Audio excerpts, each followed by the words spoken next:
Okay, Mr. Saadi. Thank you, Your Honor.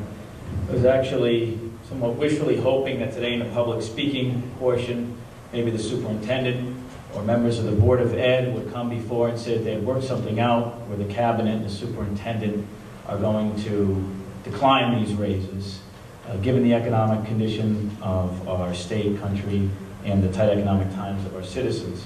Mr. Arconti is very right, and even before this was the issue du jour, I was demanding answers from the superintendent, demanding givebacks from the various teachers and administrators unions, and even voluntarily foregoing raises going forward. This council, I believe, not unanimously, but overwhelmingly rejected the administrator's contract because of the very reasons that we are now discussing this issue. It's not that people don't deserve the raises, and I've said this to teachers, administrators, co-workers of mine in other businesses, constituents. Many of them deserve raises. Most, if not all, may deserve raises. It's not the issue of whether they deserve it, or whether they have many years of education and multiple degrees. It's the ability to pay. Whether it's private business, whether it's state government, federal government, there are cutbacks going on the pay level. That being said, I'm the last person to support raises for particularly the cabinet and especially administrators. I'd be the first to do whatever I could to stop these raises. The issue that I have is with the unfortunate constraints we may have on us as a legislative body legally. I've been very publicly stated and privately argued with members of the Board of Ed, with the superintendent, with others, and we've had significant disagreements, and I disagree with many of the positions they've taken. But there's a rule of law, and so I spoke with Corporation Counsel during the day today. I reviewed some cases, and this may take a little bit of time, and I beg your indulgence on this a little bit. I need to understand the basis, the legal basis, for being able to do this, because if I recall correctly, in the past, when we've allocated monies based on representations that were made, which unfortunately turned out to be false, and monies were used not for classroom use, like Mr. Arconti had pointed out, but for other things, the city side has always been held, somewhat with a gun with no bullets in it, that we couldn't do anything to change this. Once we've made the general allocation for an appropriate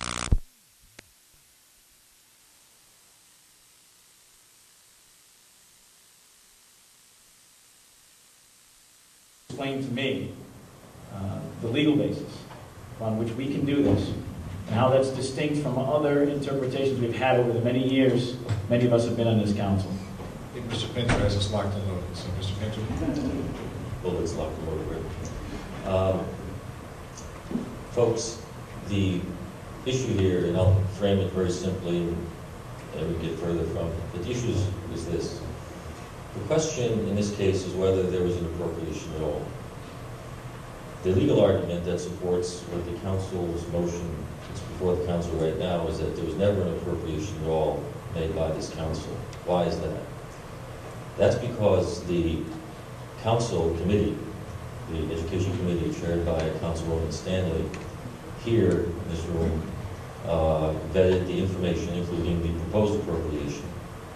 Asked a very direct question to school officials, which was, what is your intention with regard to cabinet salary increases? The response that's on record in the minutes, and this was in response to a question I think by Councilman Seabury. The response was that that issue will be dealt with at a later date. From a legal perspective, a reasonable interpretation of that comment is that that's no longer in the appropriated sums that the council would or could authorize to go to the school board.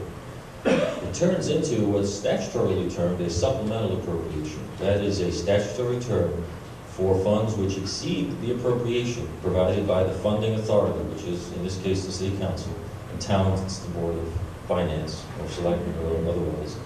Therefore, since the Board of Education did not seek a supplemental appropriation as required, in my opinion, based on the facts in this particular case, the motion that President Calvo so well prepared indicates directly that since there is no supplemental appropriation, this body cannot approve this amount of money based on the record and circumstances in this case. So that's the short/long answer. But even a more important legal issue here is, what is this distinction between the funding authority and the school board, and who has the clout in certain circumstances? And I sent Councilman Saadi a few cases. There are a legion of cases. It's not that unusual where there's a dispute between the funding authority and boards of education. A little bit of a difference here is the facts in this case. Most of the disputes concern whether an appropriation regards educational purposes or an appropriation was used for capital construction or other purposes. That's usually where the fight occurs. There are a number of cases that I've reviewed, in addition to the ones I sent forward, that indicate that this is not a one-sided game. The appropriations as given to the school board is not locked and sealed. There are circumstances under which, again, based on circumstances here, I think this applies.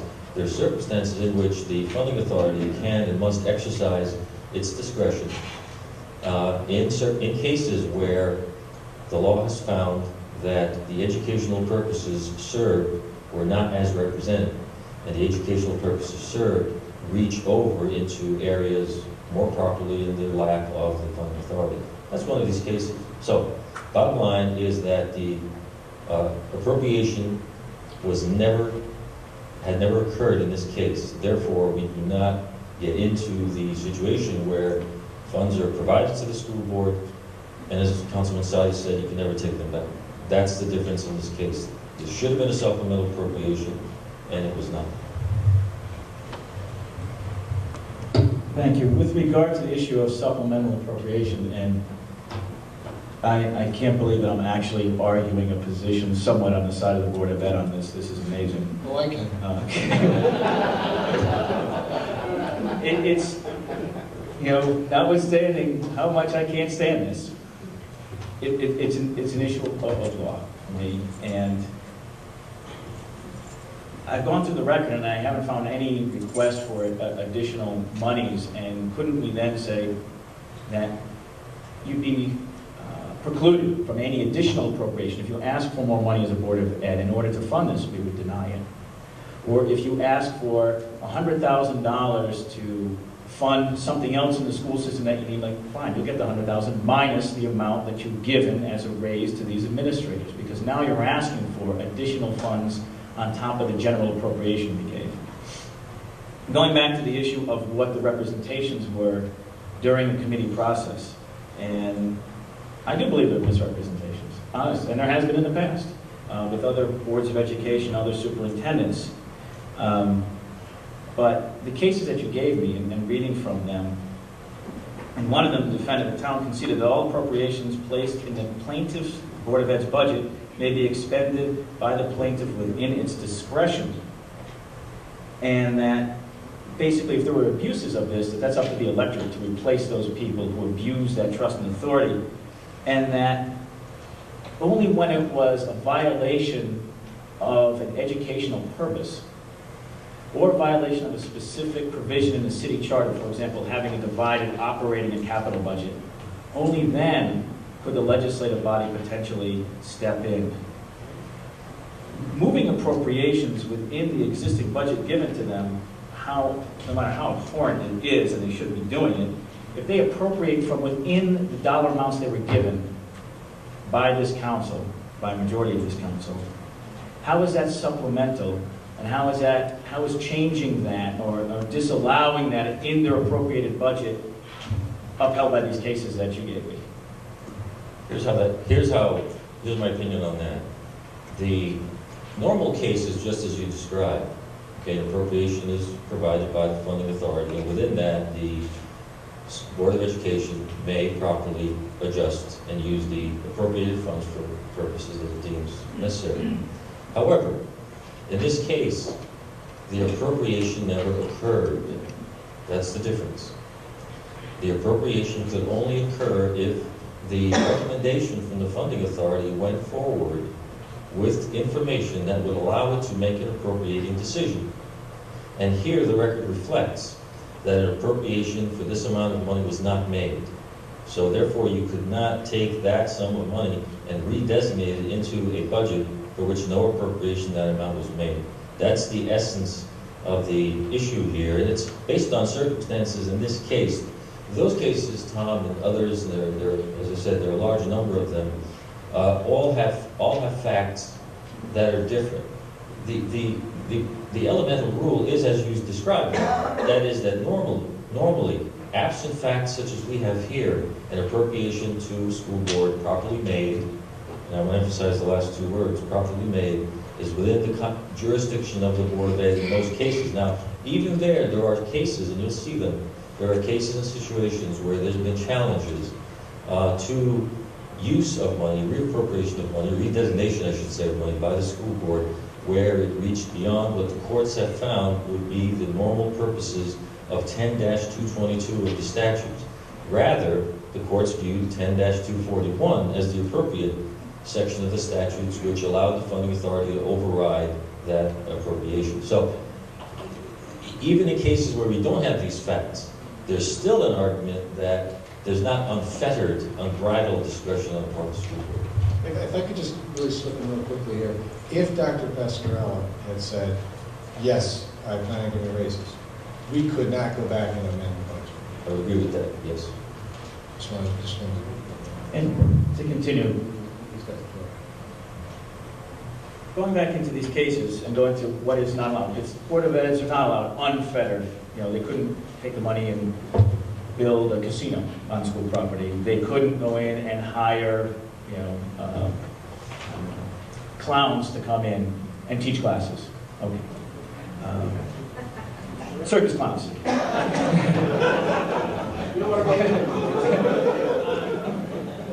But where they're constrained by law, and where the cases have found it, is where they violate the statutory provisions of their duty. And that's where the legislative body can come in and take action, where they act outside the scope of their statutory authority, where there aren't divided capital and operating budgets, which was the case in Ellington's case you gave me. The case also go on to talk about reappropriations within the budget, and that, in this case, it was a Board of Finance, and that the budget as presented to the Board of Finance by the Board of Ed was meant to be, you know, an explanation of what they're going to be using it for. But, and again, I can't find it in these cases, there's not a requirement that those dollars necessarily be appropriated. Once they're appropriated by a legislative body, unfortunately, they're not required to be used for the specific line items for which that representation is made.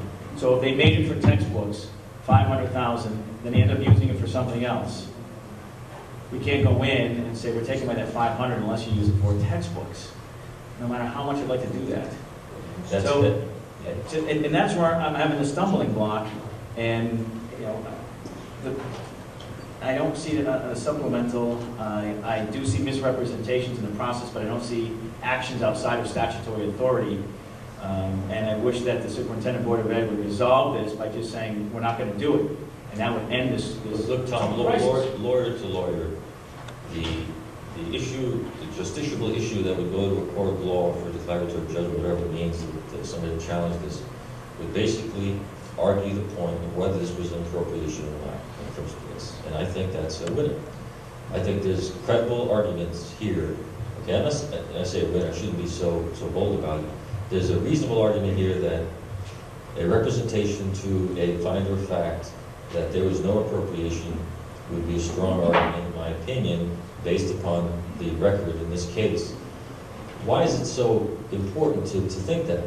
Because the process that we have, and that's been done every single year as long as I can remember, is that the funding authority, this council, establishes committees to examine requests, including requests for appropriation.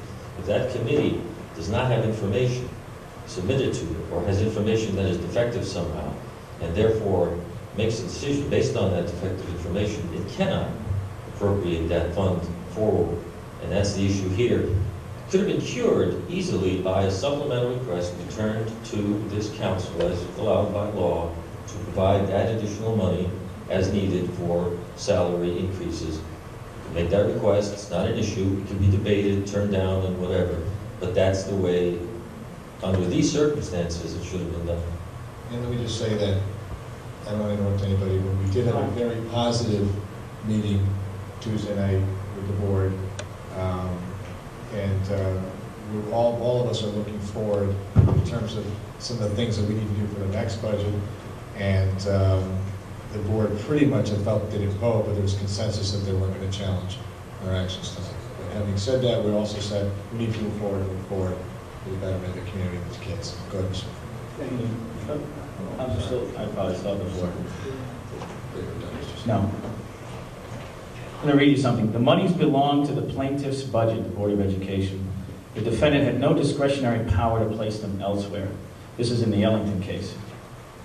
At the end of the opinion. And it underscores, again, going back to the argument here, and we're going to come to an impasse, and so we'll just have to end the discussion of the issue of supplemental. The presentation of the Board of Ed's budget to the city is to justify its bottom line. And it is for us as a legislative body to go through it and say, look, it's not justified, we're lowering this, we're lowering that, we're changing this, we're increasing that. Once the appropriation is made, to the extent that they don't come back for more, I don't see how the supplemental appropriation argument comes in. I'm not discounting the facts. I think everybody stipulates the facts. We don't have a disagreement on what was said and what was not said. It's on what the judge may end up, and I certainly hope that if we do pass this, and I hope that the Board of Ed and the superintendent don't file suit, because that would be more waste of money. I don't think they would. It was unfortunate that the administrators didn't voluntarily give back, but the 7-month arbitration cost more money. That being said, I'm just not sold on it. So I'm going to yield the floor at this time. There'll probably be a motion to call the question, so I won't be able to talk again. That's why I've been talking for quite some time here. Certainly hope everybody gets their opportunity to vet their concerns. But I appreciate the cases you gave me, Counselor. I've read through them. I've read through the cases that they've cited. I just don't see it here. But if the Board of Ed comes back and asks for more money, I'm darn sure that in any vote that I would take, I would subtract out any extra raises they gave you from that money that they asked us for and say, look, you're going to find it in your own budget to replace that. We're going to give you what you need for non-raises in the supplemental. Thank you, Your Honor. Through the mayor, may I, in response to the case, I'd like to read to the council for the very short extract from one of the cases. Which case? From the New Haven case. Okay. This is a quote. It's very important. Where a town board of education includes in the estimates it submits to a board of finance, again, this is township, it's equivalent here to city council, expenditures for a purpose which is not within statutory provisions imposing a duty upon it, nor within one which vests it with the discretion to be independently exercised. The Board of Finance, City Council in this case, if in its judgment, considering not only the educational purpose to be served, but also the financial condition of the town, it finds that the expenditure is not justified, declined to recommend an appropriation for it. To hold otherwise would be tantamount to the giving of a blank check to boards of education to spend the money of the municipality without regard to economy, efficiency, or other local needs. That cites actually Board of Ed teachers case. And the New Haven case, as you know, it's not interesting for the folks here tonight, but the New Haven case has some facts that are different from this and has to deal with some capital improvements. But the underpinnings in many of these cases are the same, mainly that it's not a lock, that there aren't any circumstances where the fundamental rule can change, and that exists here. May I respond to Your Honor through the chair? Yes, you read it verbatim. However, the facts are not just somewhat different, they're very different. This was an issue of a specifically separated capital budget for Board of Ed and an operating budget, and then appropriations within a capital budget for specific capital items as set forth in the city's charter. It's a very different situation, and in fact, the plaintiffs in that case, the town was trying to rely on other cases and say that you can't come in because it's our operating budget. No, these are two separate areas. One is capital improvement, one is operating. In this case, in our case, we're dealing with an operating budget. Fair enough, but the Fowler case from 1948 specifically is the main underpinning for the premise that I just read to you, which is, notwithstanding the different facts, you have circumstances where you have a problem with appropriation, and the powers of these two different groups are at odds. So how many people's eyes have